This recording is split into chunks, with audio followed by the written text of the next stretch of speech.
We're all going to die. And there's no way of getting out of it. But take a step back. As they say, use your time wisely. Now, I'm not going to divulge too much into this. When it comes down to it, The key is living in the moment.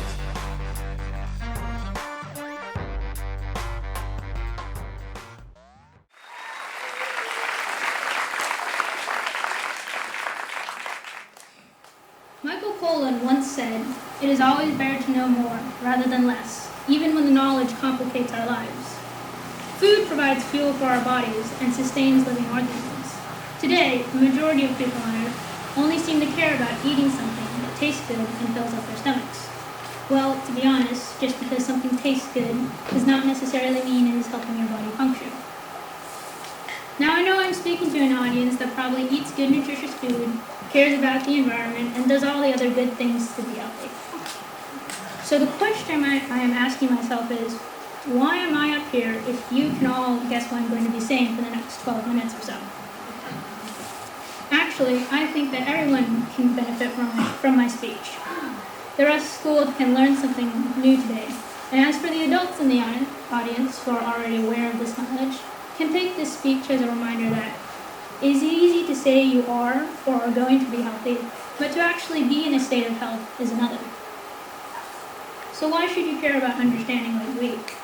I mean, it's just fuel for your body, and so as long as it provides energy, what difference does it make if it comes in the form of a processed chocolate bar or apple? Well, I believe the difference is everything. The definition of healthy food will always be a controversial topic.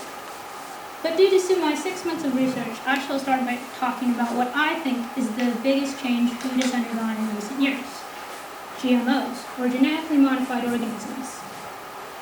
GMOs are plants and animals that have been genetically altered using DNA to enhance their consumer benefits. Let's take corn and beef, for example. Corn began as a wild grass called cowsente in Central America. Its ears are no bigger than your thumb. They have no husk, and their kernels are tiny seeds. Corn spread because it was adaptable to human needs. It is the most successful plant on Earth. A lot of products contain corn, and I will take America as the example because they have 80 million acres of land that is planted with corn every year. Now, what do they do with all that corn grass? Iowa State University did some research to find out how much corn there actually is on the U.S. market. They found that out of the 45,000 items in a supermarket, a quarter of them contain corn. Now you see, it's not the actual corn that is bad for you. It's what the big food corporations have done with it. High fructose corn syrup is processed liquid sugar that extends the shelf life of all processed foods. It's unhealthy for numerous reasons, but the main one is that it goes straight to your liver, and after a period of time ingesting it, it can cause diabetes. Now let's talk about what the corn is mostly used for: feeding cattle. Corn-fed beef comes from cows being raised in corn concentrated animal feeding operations, or CAFOs. Almost all the cattle in CAFO feedlots are sick due to their corn-based diet. This is because a cow's digestive system is made to digest grass and not corn. So would you really want to eat meat from an animal that has been sick its entire life? I wouldn't.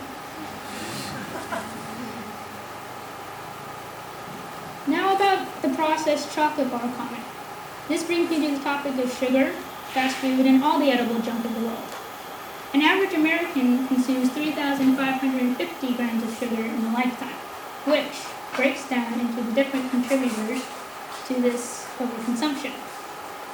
Now, I'm not saying sugar is entirely bad for you. The human body needs sugar to use as available energy for the brain and muscles.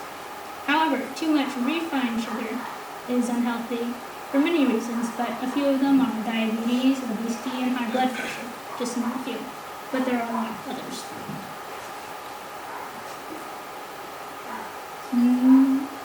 In order to fulfill the project aspect of my brainstorm, I created and wrote a thematic unit for the middle school students. The thematic is focused on students in grades 6 to 8 and is focused on nutrition and the influence of being healthy.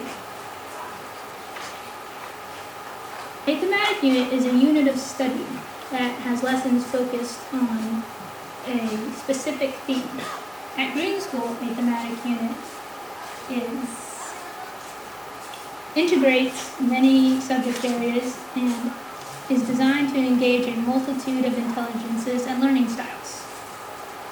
I will be giving the Green School my thematic unit for future use, and I will put it in our curriculum documents.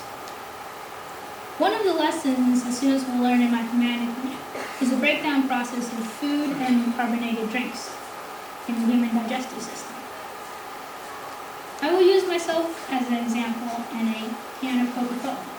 Silas, would you be a dear and pass me that can of Coke?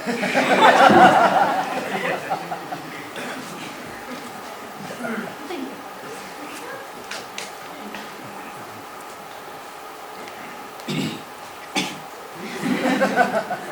Now let's say I finish this can of Coke. At the exact moment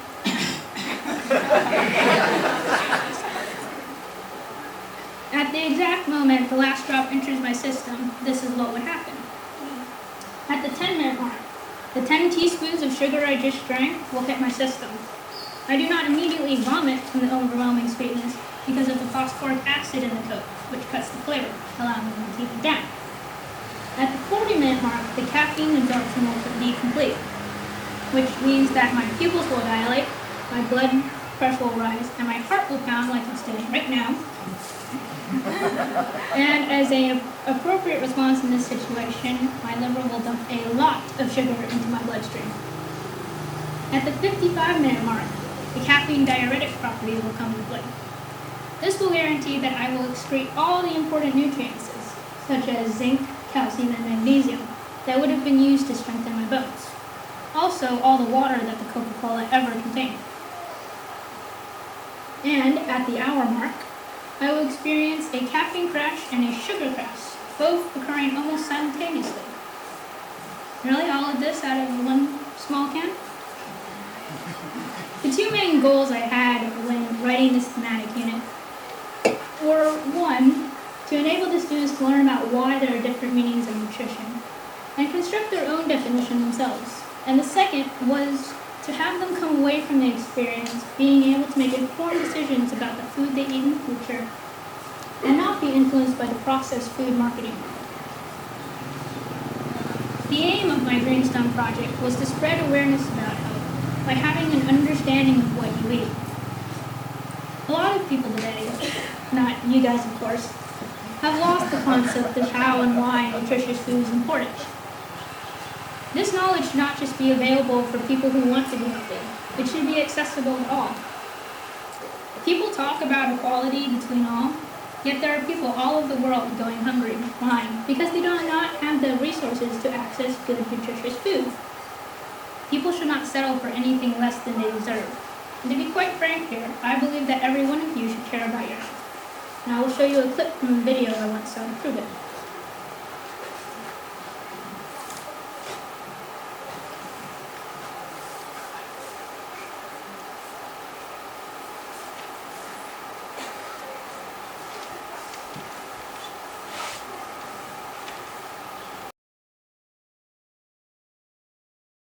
Bothered to find out exactly what you're eating, but also eat with an understanding of how the food is affecting you. Thank you.